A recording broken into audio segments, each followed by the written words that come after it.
What's up, everybody, and welcome back to the Knab and Roe Show. I'm here with my compatriot and partner in crime, Ro. Say hi, Ro. Hi, kids. And welcome back to another great, exciting podcast. So, Yay! Yes, yay is right. I don't know about you, but I've been stuck in my house, mandated per the company, due to this awful coronavirus dealio that's happening around.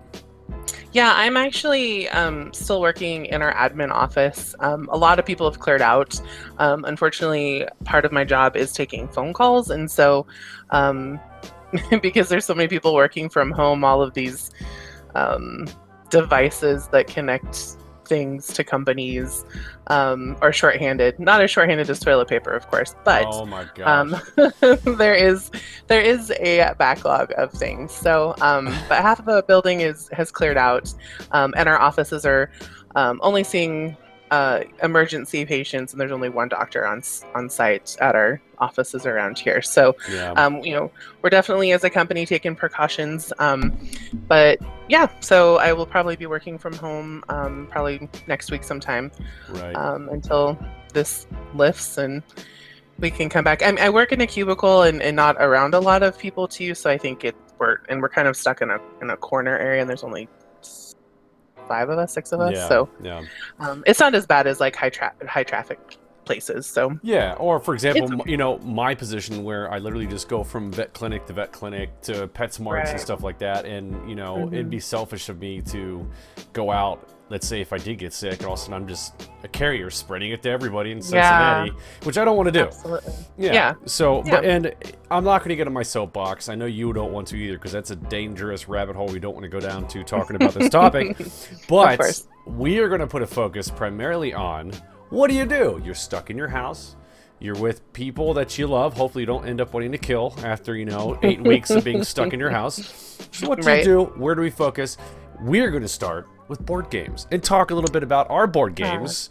And you said earlier, before we got on here, that you had a really good story about a board game when you were a kid. I want to hear that story. Yes. So, one of my favorite board games growing up was this memory game, and it wasn't your typical, flip 2 over, you get a match type of a thing. It was an actual board, and only 4 people could play. In each corner, there was like red, yellow, green, blue. So 4 people could play. And the object of the game was to get around the entire board back to your color. Well, in order to progress around the board, in the middle of the board were tiles that had pictures that would match like the tile. So if you were red, like the next box was a cat, and you needed to match the cat in the middle. So there was only like one little matching tile thing. Yeah. And they were all flipped over, and they all had different colors on them. Red, yellow, blue, green. And like I said, in order to progress, you had to like find the one in the middle. So you needed to remember, if whoever you're playing with was like, oh, here's the dog, and you're like, oh, well, by the time I get to the dog, I remember that's there. Anyway, well, when I was a little Ro, I kicked butt at this game. Sorry. When I was a little Ro. When I was a little Ro, it was probably like kindergarten, first, second grade, like that time period. I kicked butt at this game. Like, this was my game. I could just smoke people because I remembered which color corresponded with which item that I needed to get to like progress around the board, right? And so I would just smoke the people, like smoke my grandparents, anybody that wanted to play with me. And so it came to the point where my dad got so frustrated one time that I was like, Dad, let's play this game. And he's like, no. And so then I'm like, and I go pout somewhere. And then I try and look for him in the house. I can't find Dad. Where did Dad go? And I vividly remember this, and this is going to be forever ingrained into my brain, probably to the point where I will, if I ever need therapy in the future, that it will be brought up and talked about. But I open the garage door looking for my dad, and here he is, and he has a gold spray paint bottle, and he has all of the tiles, because what happened is I memorized which color tiles went with which picture.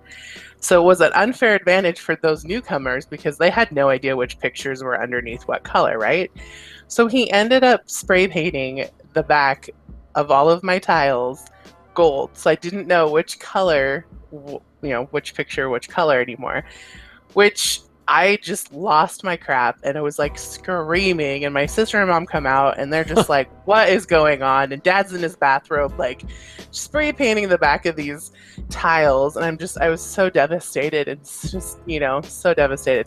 Although I will say that I still kicked butt, but it just took longer to do it because the colors weren't there. But he was so mad that he just kept getting just creamed, and so he's like, well, I'm gonna fix her, and he just spray painted the back of these tiles gold, and I'll never forget it. Never, I feel like so traumatic. This is how families either have great jokes and things to talk about in the future, or this is one of those games like when I was a kid growing up that literally caused rifts in the family, such as, and you guys all know what I'm going to talk about, Monopoly and Uno. I mean, Monopoly. We can't play Monopoly. My brother, he cheats and Risk. We can't play Monopoly or Risk with my brother because he cheats, and he'll deny it up and down. But yeah, no, Monopoly, it's like table flipping. Yeah, I mean, it's bad. Never again. So I think about what other games, as kids at least, if you have a bunch of little kids at home and you got to find someone to play with. I mean, just any little kid game. They're kids. They don't care. I mean, bust out Twister if you want to. Candyland. They got Candyland, Shoots and Ladders. Was it Hi-Ho Cheerio? That's another one too. What is that? Hi-Ho Cheerio? Yeah, I think everybody starts with like a little bucket, and there's like these little plastic cherries that, so the board is like a tree, and there's like little holes, and so there's like plastic cherries that you have to like put them in. And then I think you spin, and you have to pick up however many cherries off of the tree, or maybe put them on. I haven't played it in so long, but something to do with like picking cherries off of a tree and putting them in your bucket, and I guess whoever has the most wins. So that one's a little bit more, you need hand-eye coordination too. I think it's more of like, kindergartners can do it. I think my nephew was playing that when he was like 4. Like I said, hand-eye, no. I mean, you just wait, Roarin's gonna start playing this game and be like, what is going on here? Well, there's another game, if it sounds anything similar to that, it was like a monkey game where you have a big tree and these monkeys with these hooks for arms, and you use a little, like, catapult trebuchet to flick them at the tree, and the goal is to get more monkeys than the other people on the tree. Oh. Like, it's brain-numbing fun. Barrel of monkeys, or is that different? Is that a different I'm not 100% sure exactly what the name of it was called, but yeah. Yeah. Played a lot of Sorry. Sorry was another one too growing up. Yeah. And what's the one that had the? Was that the one that had the plastic ball that you had to like hit in the middle? Like you pushed it and like the dice was like the die was in there. Yeah. Well, that's Sorry. Sorry did that. Was that Sorry? Yeah, I feel like it was a different game that was like that. I can't remember. Double Trouble? Maybe. Or Trouble. Trouble it was called. I think it was Trouble. Was it Trouble? Yeah, maybe it's Trouble. Yeah. You popped the thing in it. Yeah. I think that was one of the best inventions for dice board games, so you never lose the dice, which is always an issue with kids. Yeah, agreed. Agreed. And that game is called Monkeying Around. There's that, and there's a... Yeah, I did. And there's Jumping Monkeys. That's the one we had, Jumping Monkeys. You just flick it at it, little fun stuff like that. There's a bunch of different monkey flipping games, apparently, that you could get. Different varieties. Right. But monkeys are fun. Yeah, monkeys are cool, until they start throwing their poo at you, and then, whatever. Right. And then all hell breaks loose. But that's how, diseases start, so... That's okay. That's for another podcast. That is for another podcast, yeah. So... Understanding that if you trust your friends, they can come over to play, have a maybe one other friend, people aren't going to be sick or whatnot. Right. No more than 10. No, that's right. No more than groups of 10. You guys stay 6 feet apart. But if I think of some of the other games as adults that we like to play, a big one I know from my family is Telestrations. Ooh, I don't know if you've heard of that. So Telestrations is you have this flip pad. It's kind of like dry erase pad with dry erase markers, and you have cards, and each card has a word or a phrase of something you need to draw.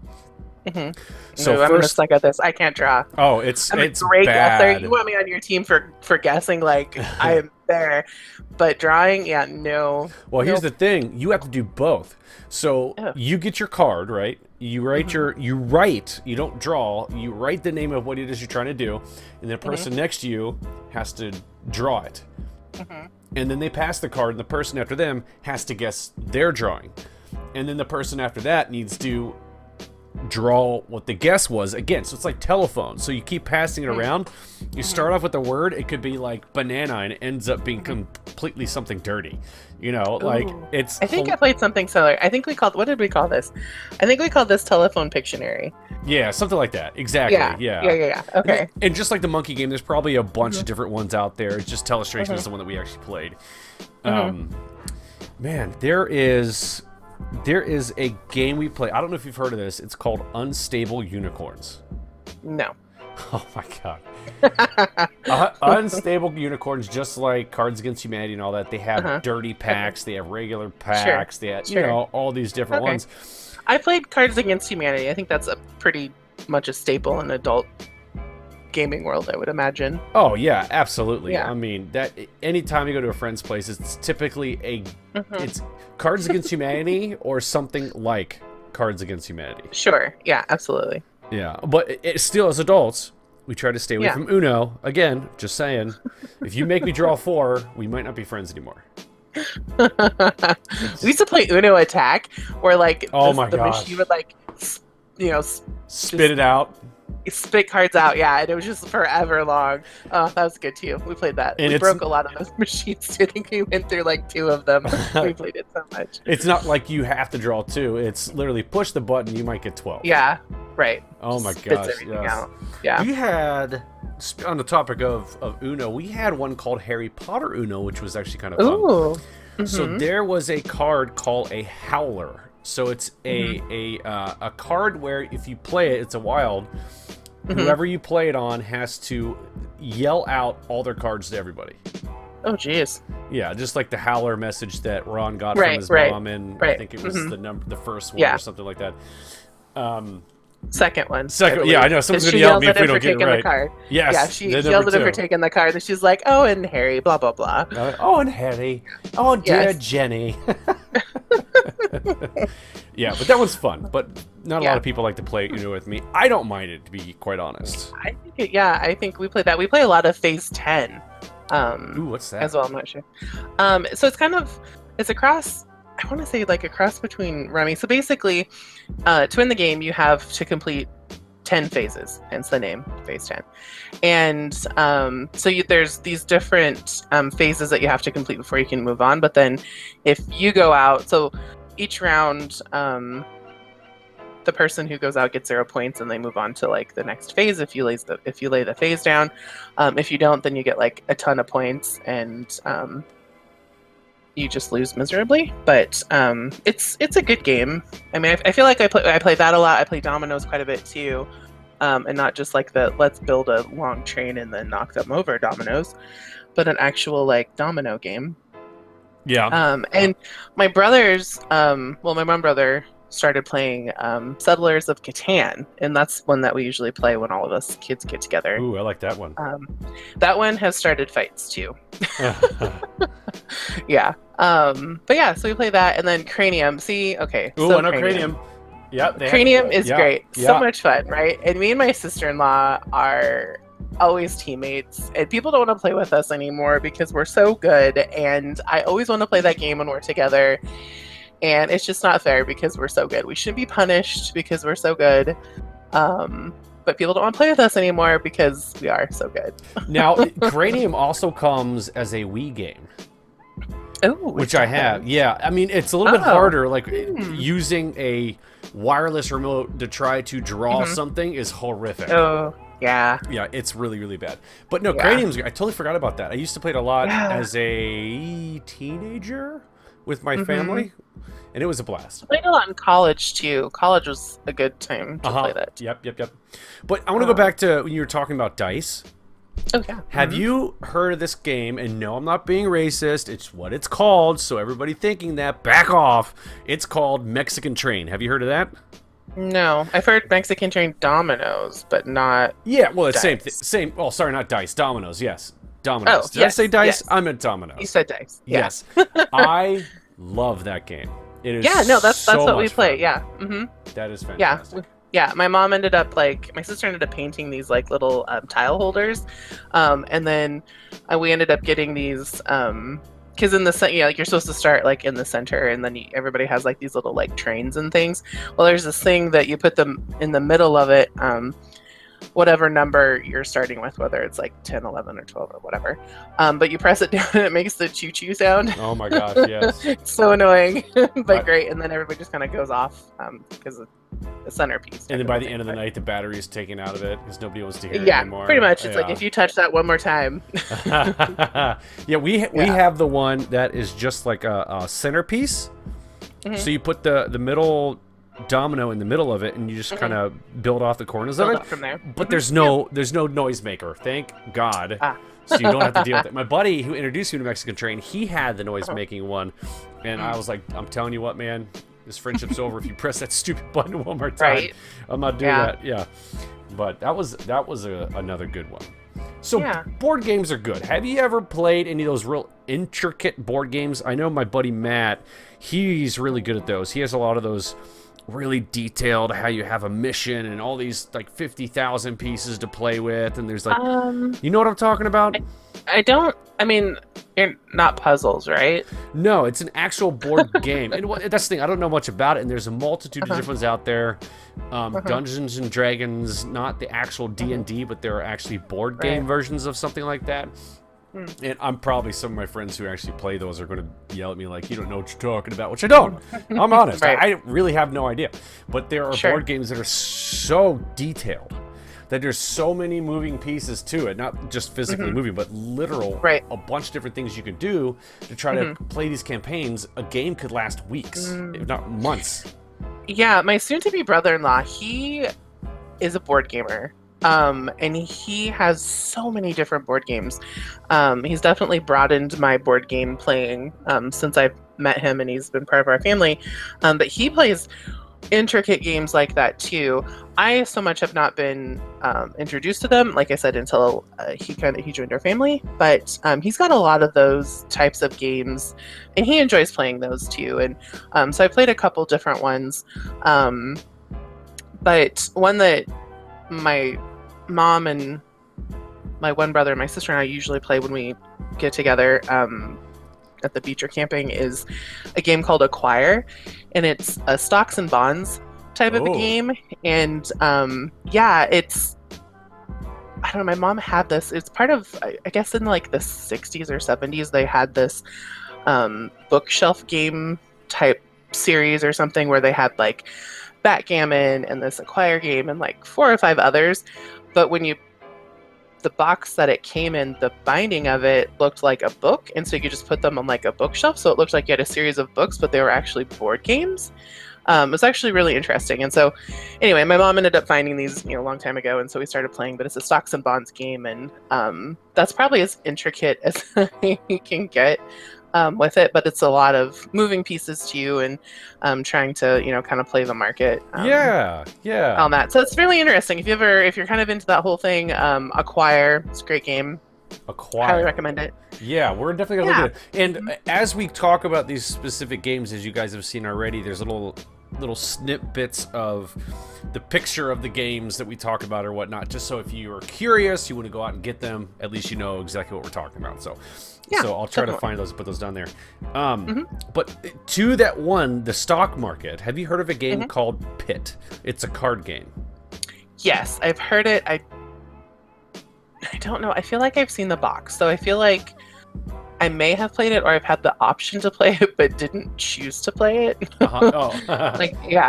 So Pit is a literal on the Knab family side of my family. So my mom is the Stanger side. On the Knab family side, so my dad's side, we would do big family, whether it's Christmas, Thanksgiving,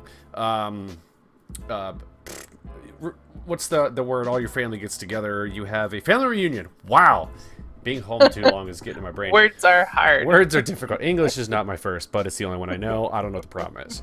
But yes, it is what we would play with a big group of people. I think it's like up to 10 people, maybe 10 to 12. Oh, wow. But you need to be the first person. It's wheat, barley, corn, soy, all these different things. There's a bear and a bull. I think the bear will help you. The bull is bad. But the bear is bad if you don't have a full hand. Like, it's the wild card if you have all, I think it's 9 wheat. If you have 8 wheat in the bear, you're good. If that makes Actually, sense. I think I have played this. I think I remember trying to play this with some of my high school friends really long time ago, and I was just like, I don't get this game. I'm not here's all my stuff, because the whole like bear and the bull thing kind of ring a bell, and I'm like, oh yeah, and then you're like, yeah, with the barley, and I was like, oh yeah, it sounds familiar. It's like those the phrases about stock market. It's a bear market or a bull market, and I don't know all the details of that. Just saying, you can look it up, but that's where those come into play. But the most fun thing about it is you can. Whoever deals is the main person, and they say, and the market is open, and everybody on the table goes 2 2 2 2 2. If you have 2 cards, you go 2 2 2 2 2 2 2. You have 3 3 3 3 3 3 5 5 5 5 5 5, and you have to get someone that's trading the exact same amount, and people are passing cards back and forth to try to get a full set of 9, and it is hilarious. It is absolutely amazing. That's chaotic. Oh, it is very chaotic. It is. But like I said, cabins, Christmas, all the time. Whenever we get together, that's what we play, and it is fantastic. I'm telling you what, that is one you guys need to get into if you haven't. Interesting. I'll have to look into that. Yeah, absolutely. So, also, let's talk about regular cards, We have, euchre, blackjack, War's simple enough. You can play that one with your kids. War's great. Hearts, spades. Yeah. Poker. Corner. Yeah. King's Corner. Solitaire. Yeah. Oh, yeah. That's cool. You can have a billion games just with one deck of cards. Just go online, Google it, look up the instructions if you don't know how to play, and just teach yourself some new stuff. Yeah. I'm going to take this a step further, but I won't go into depth with this because I feel like it's for another podcast. You could learn a magic card trick or two. Oh, yes. You could work on your sleight of hand. You could do something like that. That could be fun. I'm just saying. There's different things. Maybe. But, yeah. So, tell me, as an adult, what else do you and your friends like to play, or your family? What are some other go-tos for you? As in, like, board games or just anything? Anything in general. Let's stay with, like, cards, board games, all that type of stuff. Well, I mentioned Cranium and then Dominoes. Catan's one. There's this dice game that we've played too, and I can't remember the name of it. Phase 10 is probably number 1. And then, oh my gosh, my grandparents taught us kids how to play tons of different card games. But as adults, that's pretty much it. And then we were big Nintendo. We were a Nintendo family for sure. So we always had the latest version of whatever Nintendo was popular or whatever. I remember when Mario Party came out, the 4 of us kids would, because I'm the oldest of 4, and we would play that game all the time. Yeah. Yeah. Just think about other things that, even if it's not board games, what about just games like tag? For the kids, favorite at our house. Oh my gosh. Yeah, no, okay. Go ahead. I was saying, I have a story. who's the monster under the blanket, right? This is not just a favorite for my kids, but it's also a favorite for the dogs. Like, if I go underneath a blanket and I roll around, my dogs will attack me, my kids will jump on me. It's just it's exhausting. And I end up sweaty, but it's super fun. Just be creative. Build a tent out of a blanket. You know what I mean? Yeah, tents are great. Boxes, box tents are great too. Just trying to think what else we would do. You mentioned like hide and seek and tag and stuff, and we were so cruel to each other growing up. Not so much like me, but my younger siblings, because I'm the oldest, whatever. But if one of them, like one of my brothers, would go to take out the trash or something, we would all like run to specific spots of the house and lock them out. like one would run to the front door, lock that, then run to the sliding glass door, lock that, and then we had a bonus room behind our garage that had a door, so someone would like beeline to that, and then we had a code to open the garage door, and then there was a door from the house into the garage, and so then we'd go and like lock that. So they would legit be locked out of the house. Everybody just kind of scattered.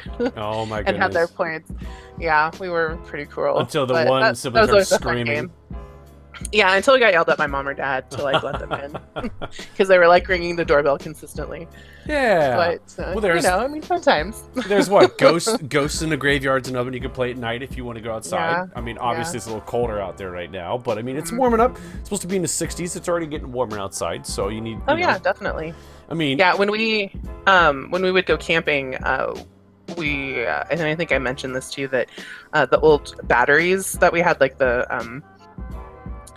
military batteries along the coast here, the buildings are still structurally there, and of course there's no electricity or anything going into them, but if you go and play hide and seek in those at night, it's like pitch black, and some of these rooms you can't even see anything in, and we would play hide and seek, and so many people would scare each other so bad. It was just creepy and crazy, but that's a good adult hide and seek game right there. It's up in your hide and seek game playing in there. Oh yeah, I remember my cousins and I, we would go in the basement of their basement, which was pitch black.